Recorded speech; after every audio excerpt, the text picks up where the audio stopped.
closed broadcasting location. This is a test. For the next 60 seconds, this station will conduct a test of the emergency broadcast system.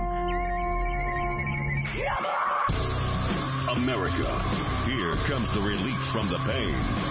Unapologetically. This is Lock and Load with Bill Frady.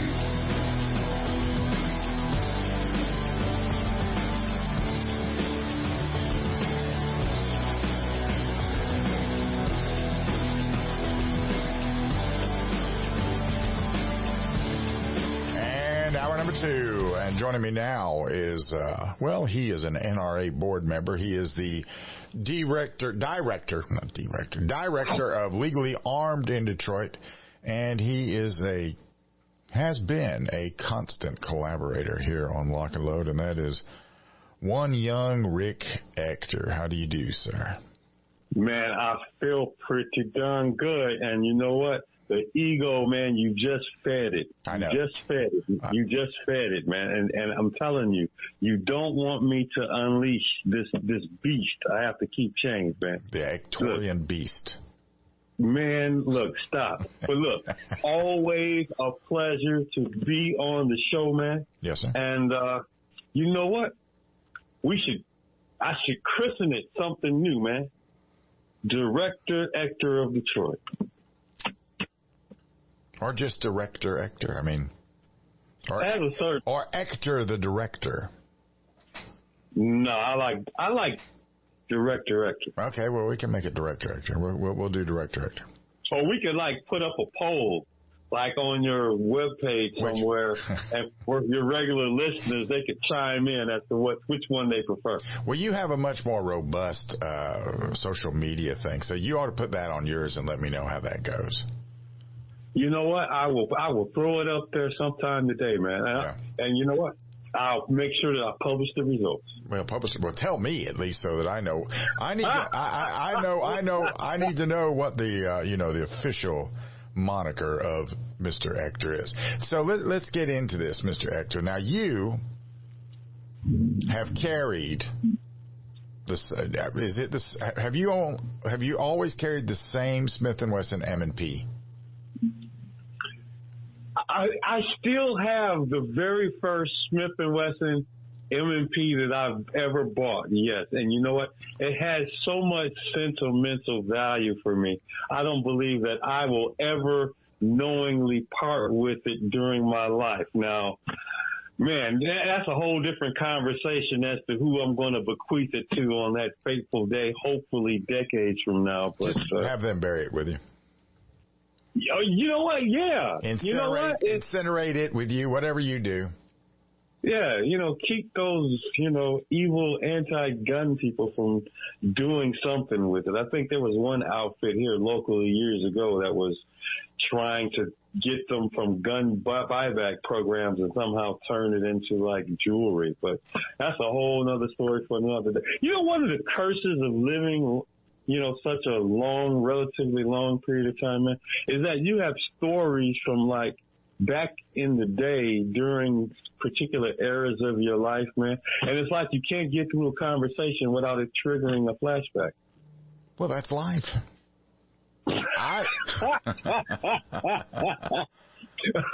You don't want to be that person in the family who people are scared to talk around because then they're going to have to suffer through one of your stories that they're not interested in hearing at that moment.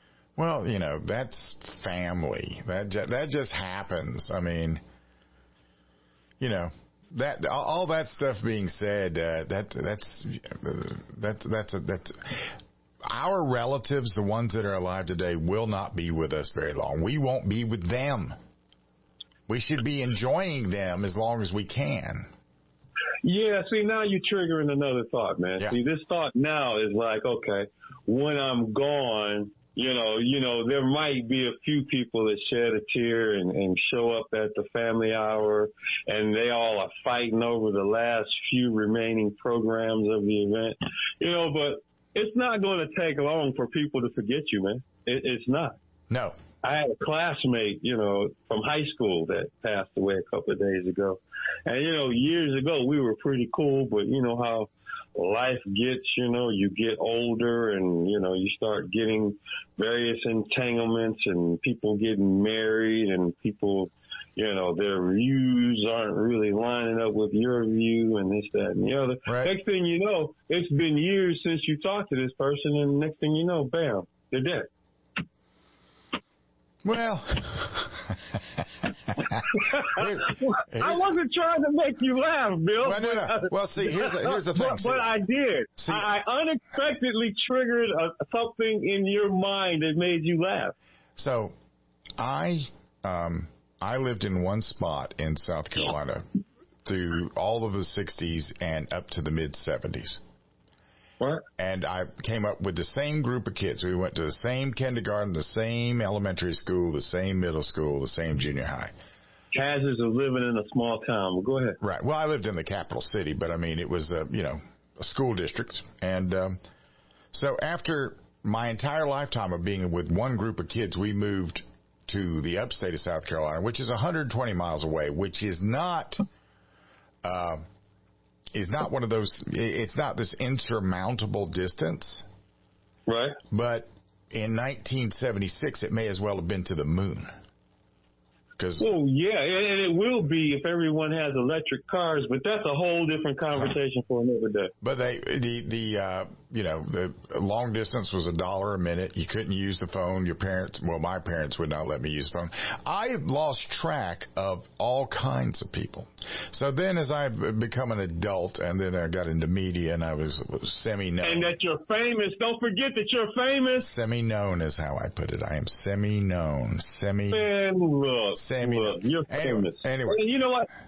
To your credit, you're like trying to, like downplay it. Like you're not one of the big guys on the internet in the gun rights community. Yeah. And I'm still waiting to hear this story about you and your guns and we're getting to that. We're getting to that. We'll get to that. But I mean, I want it to be natural, man. I don't want to seem like I'm forcing this. We're going to get there. Well, but yeah, anyway. So then as I became an adult, I reached out to these people that I lost all this track of because I didn't want to wake up one day because a lot of them were already dead. I mean, it was 90s, 2000s, right? Early 2000s. So I reached out and I found a few of them. Now, a few of them I'm glad I found. And a few of them, I'm just sorry as all get out that I even bothered. And, I sit back and I sit back and go, listen, how did this happen? How on earth did you become this way? What in your life? But I guess that happens with all kinds. It comes down to politics. So there is a real world consequence to being like a celebrity on the internet with your show that's viewed by thousands of people from coast to coast. Then it shifts into your personal life, and when you talk to people, you actually start interviewing them informally. Yes. Okay. Is that annoying? Personally to yourself? No. Okay. No, not really. It just makes it easy? It's something when I started doing this, I sort of had to accept that might be the case. And if things went well, right, it was going to be the case. So you either accept it or get out. Right? Like, oh my God, it's Bill Frady. He's about to interview me. Let me go. Well, that doesn't happen very often. I do have a few people roll up on me from time to time. Most of the time, though, it's about YouTube, which is interesting. Okay. So, anyway. But, YouTube is so easy, man, because all you have to do is, like, click a video and just watch it. It's not like, like having to go to a website and read. My God, people do not like reading. They rather watch a video. But here's the thing with videos. People like to skip through them because at that moment in that short video, they're not, hanging on the edge of their seat. Well, let's get into that, and we will organically get into the gun thing, too. Rick Ector. He is the director of Legally Armed in Detroit. He sits on the NRA Board of Directors right now. I hope he stays on it for a while. We'll be right back. This is Lock and Load.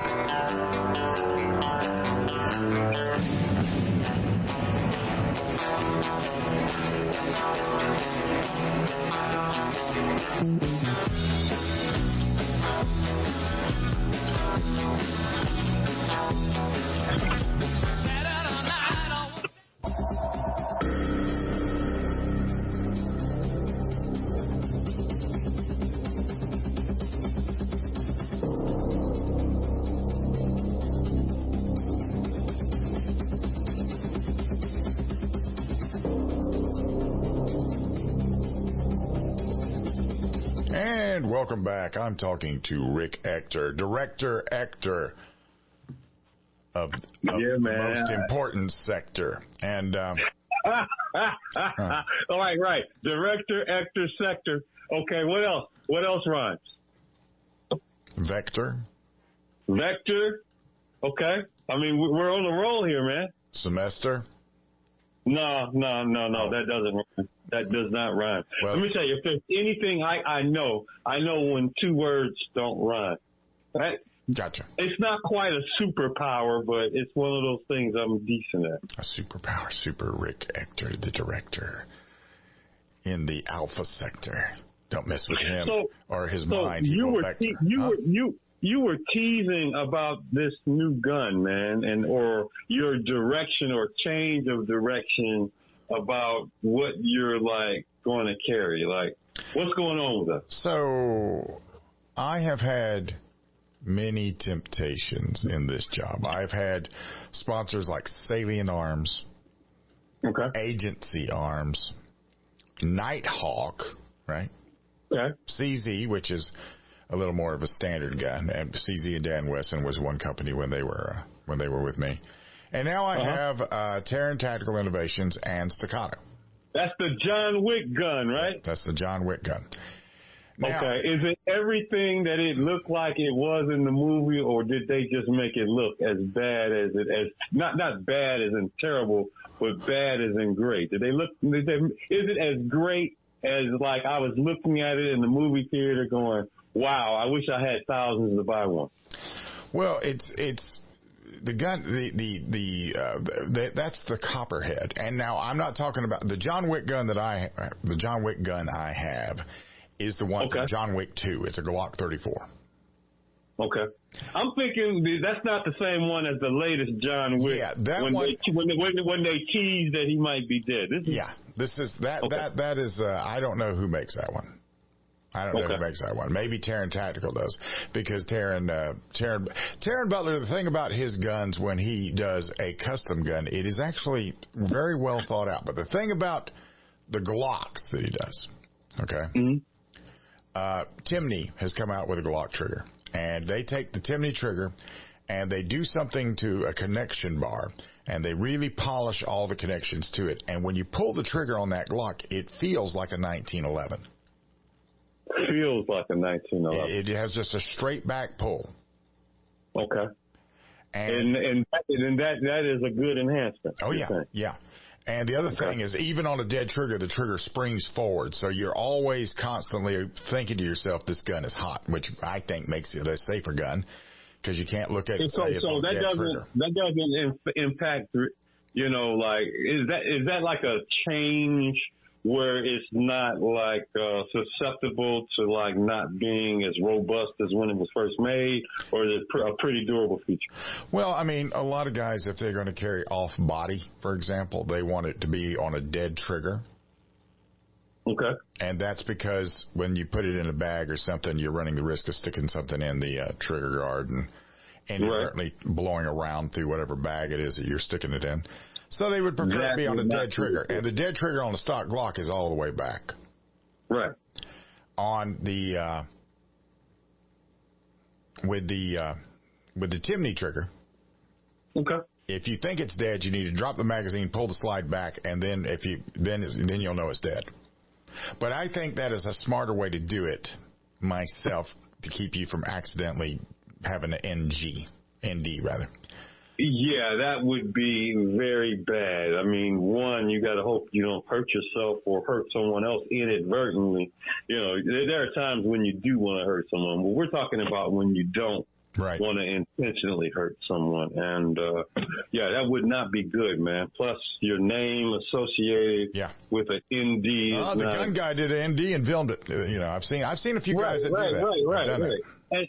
And it would be bad. It would be bad. So then then we come to Staccato, which Staccatos are, they have them all sizes. They have the CS, which is a very good compact carry gun, to the XC, which is a gigantic Wheaties box size gun that shoots. It is the best shooting gun you'll ever lay your hands on. It shoots so smooth and so fast. You're sitting there going, wait a minute, is this really happening or not? Okay. Now, the Glock 34 and the XC and the other guns like that, like I've sold all the staccatos right now because I just re-upped with the staccato, and I'll be getting 4 more of them, and I don't want to have 5 examples of the staccato P and everything else. Plus, I just want to let you know, just by you saying that, you sound like you are like living the dream, and I'm living vicariously through you, casually throwing out the fact that you just got rid of 3-4 versions of this gun, and you got more coming. Just go ahead. I just want to let you know it didn't escape my notice. Well, so here we come though. We come to this thing, and you know, I interviewed this lady named Kay Rubicek, and Kay works for Epoch Times, and she filmed a documentary on the border called Gotaways. Okay. And this was before October 7th. This was before the Hamas attack on Israel. Okay. And we're talking about this, and she's telling me about the thousands that she saw go by that were military-age guys they just disappeared. They just literally just disappeared, got off the face of the earth, moved on. They don't know. They did not know where they were. We don't know where they went. We don't know what their objective was. Okay.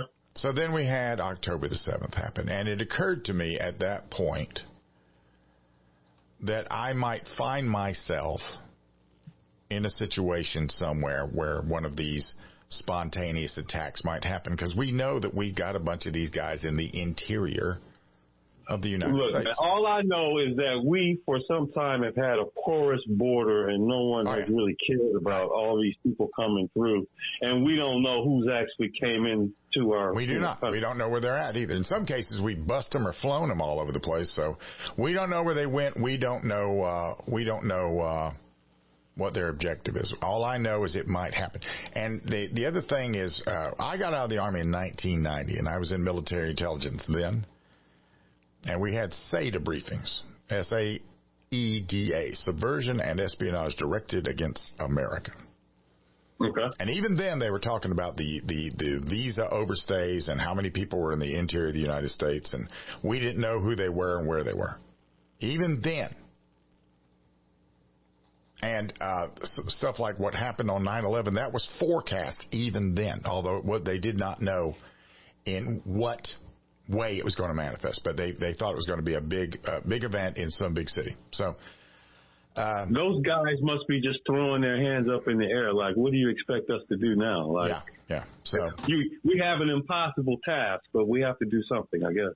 So to this end, I became aware of a couple of things. I became aware that, first of all, I'm aware that we're about to go into a break. So Rick Ector, he's a board member of the NRA, which I'm pleased he is. He's also the director of Legally Armed in Detroit, which is they do all kinds of work making sure good people know how to fight with a gun. We'll be right back. This is Lock and Load.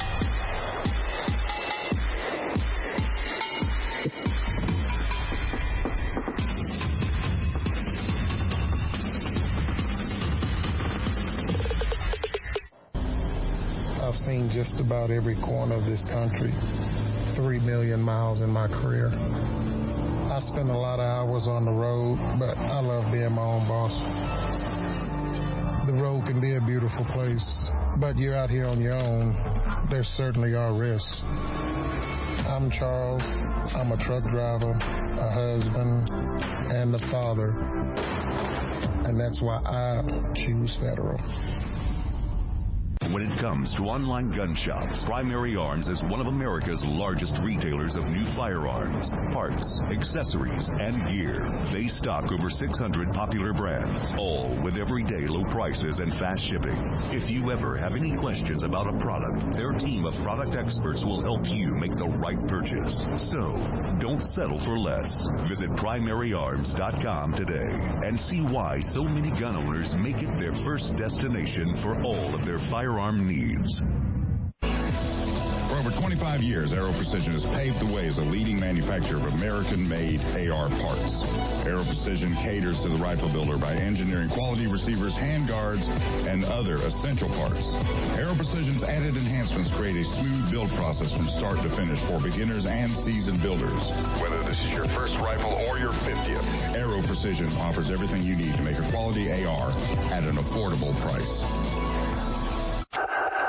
At Spikes Tactical, we are all shooters with a very simple mission. Make the best product we can perfect at the best possible price for our consumers. We strive to produce the best components and rifles available, with quality control second to none, because real-world events don't allow for a second chance. Whether you are an operator, competitor, or home defender, Spikes Tactical will serve you well. Go to spikestactical.com. Spikes Tactical, 100% American-made to the highest standard. At Staccato, we know there's no such thing as a fair fight, and we bring the unfair advantage that is the 2011 platform. Dominate. At Staccato, we know the most important gun you own is the one that you're carrying when you're facing that threat to life and freedom. Win. We want you to enter that objective confident that you are carrying the best gun in the gunfight. No compromise. No sacrifice. Staccato2011.com. Stand ready to face down the darkness with 2011. Holster.com, the home of DeSantis quality-built American-made products for 45-plus years. Supporting police and government contracts from first responders to responsible citizens. Holster.com is your source for quality American-made leather and Kydex holsters for the armed American. For concealed carry or open carry, Holster.com has what you need. We didn't invent concealment. We perfected it. Go to Holster.com now and buy a DeSantis holster today. What's in a name? If that name is Ace Firearms, you've just entered a very expensive business. First, a fully appointed gun shop with all the guns, ammo, and accessories you could possibly imagine. But then you enter the manufacturing facility that is home to Red Alligator Concealment, Militia Arms Customs, and so much more. Ace Firearms is beyond a simple gun shop. This is a totally peerless operation. To find out more, go to acefirearms.com. Ace Firearms. This is only the beginning. At MGS, we have what it takes to reinvent yourself. With a curriculum designed to balance work, family, and a gun repair education, MGS provides the gateway into one of the fastest-growing segments of the gun industry. Modern Gun School's mission is to provide high-quality distance education using time-tested materials and hands-on projects designed to develop a proficiency in both the technique and the business of gunsmithing. Go to mgs.edu. MGS Trade School. Your future is waiting.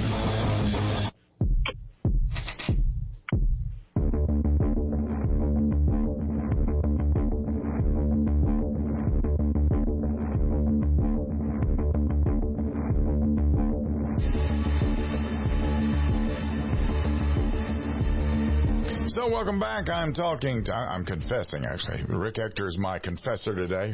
I'm taking him down the pathway, and we had just gotten to where I think he might be interested in things that I'm about to say. So, right. As we were talking, I see this impending possibility of things happening here that might be really bad. So it occurred to me that I needed to carry a gun. Mm-hmm. That would have some sort of universal ubiquitousness, so that if I had to pick up magazines in the street or something, you wouldn't have too much difficulty of finding it. Wouldn't have too much difficulty of finding that. Under normal circumstances. Right. So my first thought was, I've got 1,000,006 Glock magazines here.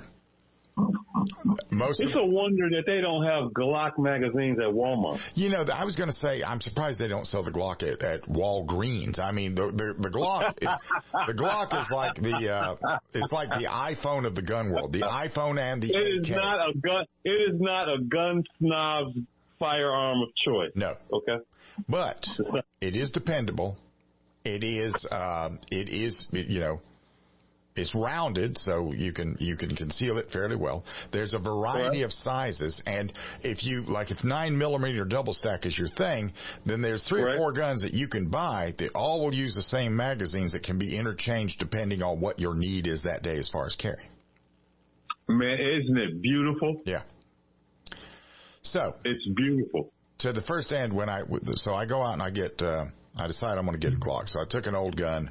an old AR that I had laying here. I'd stripped everything off of it. I went and traded that on the ugliest Glock at a pawn shop. A Glock 45. Okay. It was a 5th gen. Good gun. 45. You know, the new 9mm with the short slide. Took it to my friend Roger Ward, who's one of my sponsors, Ace Firearms, and he refinished it, and it looks like a brand new gun. Okay. But we also, the thing about Glock, there's 2 things about Glock that you got to fix, I always think. First of all, the sights that come standard on a Glock, they're a little more than dust covers.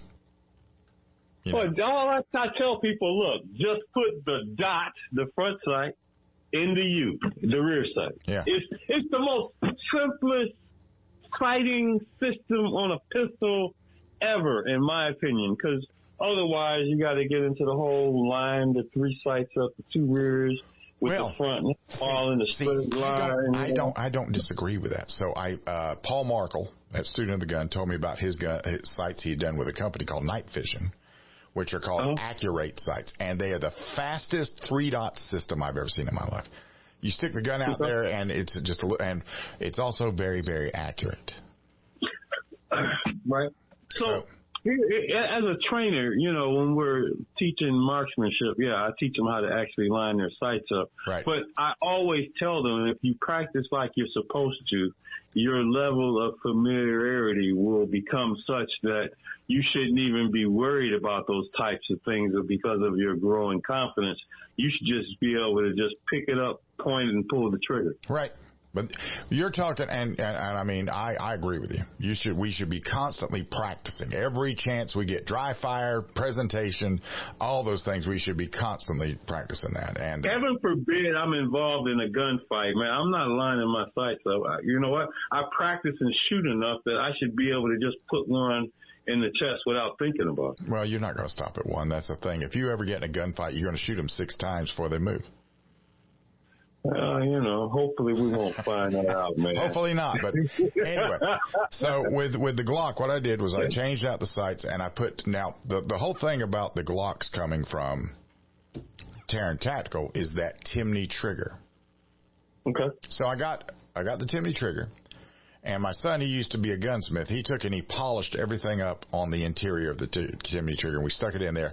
It is almost identical to what Terran Tactical's done. So now I got a better trigger, I got a better sight system, and that's it. Although I have taken 2 of them because my eyes, it's easier for me to acquire a dot really fast than it is for me to acquire those sights. Mm-hmm. So I've got a couple of dots going on. Okay. So I have 2 guns that are set up exactly the same, a Glock 17 and a Glock 45. Both of them 9mm, both of them the same grip. Okay. Because, you know, I was with several students the other day on Sunday. And, you know, for the students and here's my thing, my little mini rant on people not practicing. You know, I'm always enamored with students who follow my advice to practice and keep practicing once a month. And invariably, for whatever reason, I don't know if it's overconfidence, self-confidence, they just get out of this routine of shooting. And so when we meet up again, they shoot just awful. And I'm like, my God, what has happened? You just have to keep at it. You can't, just stop and come back to it, 7, 8 months later and pretend like you're not going to suffer any loss of skill. But I digress, man. That was my mini rant on practicing. Well, but see, here's the thing that put the icing on the cake. I've been having trouble with Glocks since my heart attack. So that's been a while. And that's why it took me so long to get back to them. And I'm at the range, and my friend, whose range I'm at, he is an instructor too, and he's watching my hands. He says, put a little more trigger finger on that trigger, and let's see what happens with that. And I'm just cutting the center of the target out now. I've found my mojo again with Glocks. Right. So now I'm here with this. I have a Glock 19. Mm-hmm. Which I'm going to leave the trigger alone. I put different sights on it, and I've got this gun will be the gun that I carry when I'm not wearing a bunch of stuff that can retain it very well. You know, a belt, like sweatpants. So question is just popped into my head. Yeah. Do you take your Bill Frady backpack almost everywhere you go? You mean I do now. I don't, it's not the full Antifa welcome wagon bag. Right. What I have now is just a sling bag with some spare magazines, some first aid supplies, something for a light source, and a knife. And I've got that in the back of the car, and I carry a 300 Blackout SBR with me. Yeah. Okay. Yeah. And it's so appropriate because you kept saying John Wick and that fancy John Wick gun of his, and gee, what was it, like $4,000, $6,000 MSRP? I have John Wick 3. I haven't watched John Wick 4 yet. What are you waiting on? Well, John Wick 3 was that gun was made by Staccato. Right. So that gun was, I was familiar with that gun. This gun they've got now, this is a whole new thing. If I was John Wick and I was carrying around a coin that was worth $3,000 or $4,000, and that was how I was paying for my hotel room, I would carry that. Right. The John Wick coin. But you know what? I was selling some coins with the Lade logo on it. And I would, in passing, when I gave them to someone, I would say, hey, this is kind of like that John Wick thing. But, right. Yeah, I get it. So one thing that I wanted to do with you as I was preparing for this appearance, right? Yeah. And we can save it for the last segment. I am looking at the impending holiday, and you wouldn't know it like in Detroit, like on today, man, because we don't have like a speck of snow or ice, and the weather is relatively warm in the 50s. It might be a little windy a little bit at times, but yeah, this is what we're going to do in the last segment, man. I've made a list of like tips for the holiday shopping season when everybody's out there and no one's paying attention and they're going from place to place. Like Christmas shopping season is this month. It starts this month. And things that people should keep in mind as they're going from place to place. So I want over the last break for you to entertain what you would suggest for the upcoming holiday shopping season. As far as for a gun owner?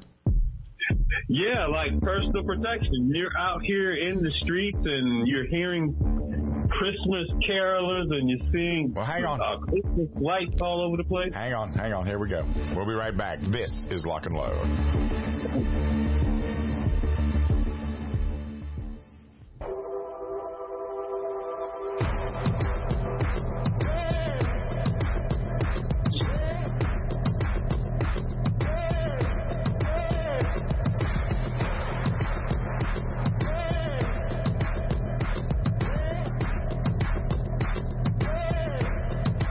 All right. Welcome back. This is Lock and Load. And I am talking with Rick Ector. We have not one time, because we've been talking so much, have we said, Rick, tell everybody how to find you. So let's do that real quick. Look, man, if ubiquity is not a well-known word, it should be, because it means that if you casually look, you should be able to find me, whether it's Instagram, Twitter, YouTube, Facebook, and a few other places I probably forgot. Rick Ector, RICKECTOR, Rick's Firearm Academy, Detroit, and Legally Armed in Detroit. Just Google me. I swear to God, you can't find me. And as I was waiting to talk with you today, man, I was updating my IMDb. I have so many entries there. You'd think I was famous, but yeah, like, look, I'm getting everything in order for my campaign. Well, you have an IMDb? You know what? I'm not going to go there. We'll have to do that another day. Well, I mean, you said it. At least tell the folks what an IMDb is. Have you been in a movie or on a TV show? You know what? Here's the thing. I started it when I first had my first couple of movie appearances. I'm not like a star or anything, but, I've been in a couple of things. And I was like, hey, I qualify to be on IMDb. And then as I delve down this rabbit hole, there's a lot of things that are eligible for inclusion, and I took full advantage, man. I have quite a few stuff out here. Okay, well, good on you. Outstanding. Anyway, You were wanting to know what would I recommend for somebody being out there. I would. I have my list right here, man, and we're just gonna check them off. Yeah. Like the holiday Christmas shopping season is like the Super Bowl for bad guys and criminals, right? It is. This is when you're out on the street. You probably have cash. They're trying to discourage us from having cash, but people still have cash and cards and stuff, and you're getting swept up in the holiday season. What things should you be mindful of as you're out there being like the mindless horde of people who are shopping? Well, remember that Christmas is a Christian holiday. Okay. And right now there's a war on Christianity happening all over the world. So be aware of that. Mm-hmm. You need to be aware of in crowds if you're going to be in crowds, and if you're going to go shopping, you are going to be in crowds. Check. And what's the problem? What's the issue with being in crowds? Well, crowds are great targets. They are a stupendous target for somebody looking to, like that dance party they were having in Israel. Okay. Where 250 kids were just out there trance dancing and didn't see the boys coming in on the parasails. So, having said all of that, my thought process is this. The smallest gun I'm going to carry in most cases is either going to be the 19 or the 45. Okay. One is a 17-round grip and the other one is a 15-round grip. Now, the reason I might carry the 19 is that's all going to be dependent on what I'm wearing. Okay. Like, I will probably carry that one when I go to the Nutcracker. Man, I wish you had mentioned this earlier. You're going to see the Nutcracker. I go every year. Why am I just not finding out? I am a big friend of the International Ballet in Greenville, South Carolina. All these years I've known you, and I didn't know you had an affinity for the Nutcracker. Well, I have an affinity for ballet. I admire the art form. I never saw you as a patron of the ballet. Yeah. So when I go to the Nutcracker, I will want a gun that I can carry that will be a good enough gun to fight with. Now I have a Glock 43, right? Okay. And when Taryn Tactical was renewing with me yesterday, when I was talking to Taryn Butler, he was like, "Well, what do you want this year?" I said, "Well, I want some small guns. I want some that I can hide." So the guns he's making for me are all based upon ease of concealment. Like he's going to make a SIG P365 macro and a Glock 43X, which is a slightly wider grip. And, and those are easier guns to hide. I do have a Glock 43, and it's fine that would be a good backup gun. Okay. I don't want it to be the only gun because it has a 6-round capacity. But I don't want it to be the only gun. But I will be carrying a gun big enough to fight with, and I will be mindful of where I'm at and how to get of where I'm at and where my car is. I will have a flashlight or light source on me at all times. I will have a knife on me at all times. I would like to say I will have some sort of first aid, but I probably won't. Okay. I probably won't have some sort of trauma because I'm trying not to carry that much as it goes. You know? Man, I've heard the laundry list of stuff in your go bag, man. You failed. You have everything in it. Well, that's all in the go bag. That's all in the go bag. If things are bad enough to where I have to fight my way back to the go bag, well, you know what? Well, they get everything that that's coming up. They deserve it all. Right. So let me take. I'm going to just zip through all these things that I wrote. You got about 3 minutes. Go. It was just a mind dump, right? And if there's anything that sticks out, man, as I dump this on you and your listeners, we can come back. Avoid pistol-free zones. Let's see. What type of shape are you in? Cardio. Do you have a flashlight? Are you unnecessarily out after dark? Can you take someone with you? Don't flash cash. Let's dispense with this whole idea of warning shots. Don't overburden yourself with packages. Gas stations and parking lots are the most dangerous places to be. Keep your head on a swivel. Is anyone following you? Where's the nearest police station? Keep your phone charged. use valet parking where necessary. Make sure you know the law. Oh, and make sure that you carry an actual firearm. And also, the last thing I'm going to round out this list, make sure you join some type of plan where if you're ever involved in a lethal force incident, that you know how you're going to get bonded out of jail if possible and how you're going to have your legal expenses taken care of. Yep. Need to know a lawyer you can call. Yeah, so that's like my brain dump that I wanted to put like out here to you and the listeners as we're rapidly approaching the official kickoff to Christmas shopping season, man, because you know what? Like, you know, even though there's this war on Christmas and all of that, man, I'm so old that I'm not giving up Christmas, and I'm still going to participate. But, yeah, as we're out still participating in the Christmas holidays, keep these thoughts in your mind to enhance your safety. Yeah, absolutely. And out of anything that I mentioned, did anything jump out at you like, yeah, I wasn't thinking of that? Or I didn't think about the phone call that you're going to have to make if you shoot somebody, because you're going to have to call somebody and say, well, I just shot somebody. You know, you got to call somebody and let them know that. Well, yeah, I mean, you need to call you got to call the prevailing authorities and say, hey, look, you don't say I shot someone. No, don't be so helpful in Fort Wilkes. Say, hey, there's been a shooting at this place, and then they want to start asking all sorts of ridiculous questions. Say, look, I got to go, right? And let them do their job. And then you get on the phone and you call your guys, your legal team, your representative, and start, immediately working on how they're going to see what the impact of this incident is going to be. Gotcha. All right. Well, I agree with your list. I think I do think that everybody needs to be thinking about to themselves that there's going to be some things that may happen. You need to think about losing power.